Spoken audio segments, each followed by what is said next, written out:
ሰላም ጤና ይስጥልን ውድ የሬዲዮ ሞዲ ታዳሚያን እንደምን ሰንብታችኋል? ባለፈው ቅኔ ዘረፋ ምላሽ እንድትሰጡ አንድ ቅኔ ያቀርብላችሁ ነበር። ከዛም በተረፈ ስለ መስፈሪያ ስም ጠይቄያችሁ ነበር። ወደ ቅኔው ልመለስና ላስታውሳችሁና ስለ መስፈሪያውም እናወራለን ማለት ነው። እንግዲህ እንዲህ ይላል።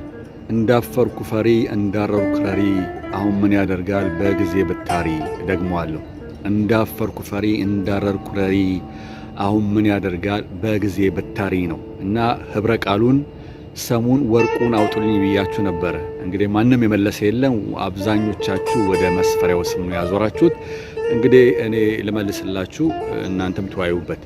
ህብረ ቃሉ በጊዜ ብታሪ የሚል ሲሆን ሰሙ ደግሞ ምን አለበት በጊዜ ወተሽ ብትጸዳጂ ለማለት ነው።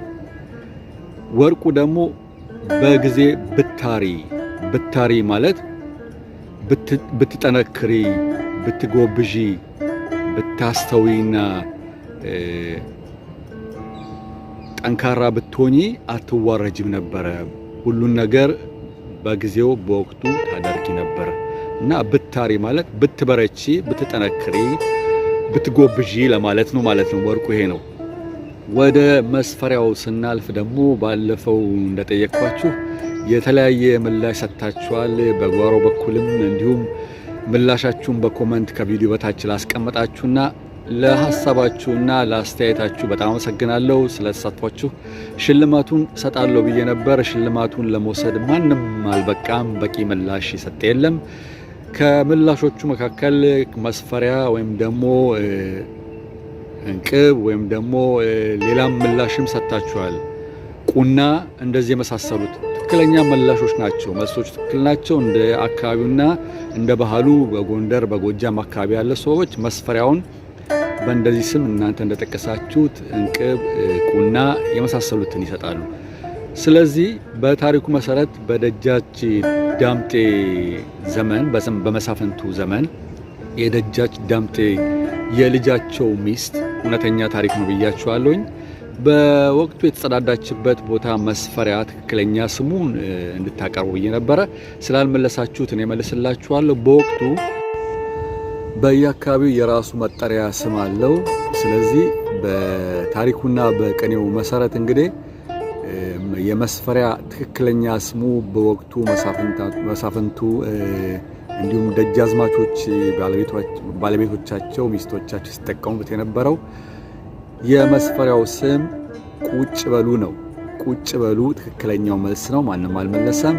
የሽልማቱ ባለቤት በመሆናችሁ በጣም አዝናለሁኝ። እንግዲህ ስለ ተሳትፏችሁና ሞከራችሁ በጣም አመሰግናለሁ።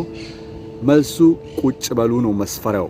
በወቅቱ የደጃዝማቾች ባለቤቶች ሚስቶቻቸው ሲጠቀሙበት የነበረው ቁጭ በሉ የተባለውም መስፈሪያው ቁጭ ነው የሚለው። የደጃች ዳምጤ የልጃቸው ሚስትም የተጸዳዳችው ቁጭ ብላ ስለሆነ ለመቀመጥና ለመጸዳዳት ምቹ ስለሆነ ቁጭ በሉ ተብሏል በታሪኩ መሰረት። እና ይህን ይመስላል። በሌላ ጊዜ በሌላ ቅኔ እስከምንገናኝ ድረስ አንድ ቅኔ ጎንደሬዎች ይታወቃሉ። ሲነጋገሩና ሲመላለሱ የሰማሁትንና በጣም የሳቅኩትን ልንገራችሁ። ሰውየው ትልቅ ሰው ነው። አስፓልት ይዞ ዳር ዳር ይሄዳል። ሌላኛው የሚያውቀው ሰው ደግሞ ጥግ ተቀምጦ በርቀት ያዋል እና ምን አለው መሰላችሁ? እንዴት ነው ዛሬ ምን ነው ዳር ዳር አልክ አለው። እንግዲህ በአስፓልት ዳር ዳር የሚሄደው ሰውዬ ትንሽ እግሩ ላይ ችግር ስላለው ሸንከል ይላል እና ምን ነው ዛሬ ዳር ዳር አልክ ብሎታል ይሄኛው። እንግዲህ በሸራፋው ገደል እንዳልወድቅ ብዬ አለው። እንግዲህ አስቡት። እንግዲህ በሸራፋው ገደል ሲል እኔ ያላየሁት እናንተ ያላያችሁት ያላስተዋላችሁት ሸንከል የሚለው ሰውዬ ያስተዋለው ነገር አለ እና በጣም ገርሞኝ ምን ለማለት ነው ብዬ ሳስበው ለካ ሰውየው ቁጭ ብሎ ለምን ዳር ዳር ትላለህ ያለው ጥርሱ ወላቃ ነው። እንግዲህ ያንን ዳር ዳር ትላለህ ብሎ ምን ሸንከል እያልክ ትሄዳለህ ብሎ ሊሰድበው ሞክሮ ነው።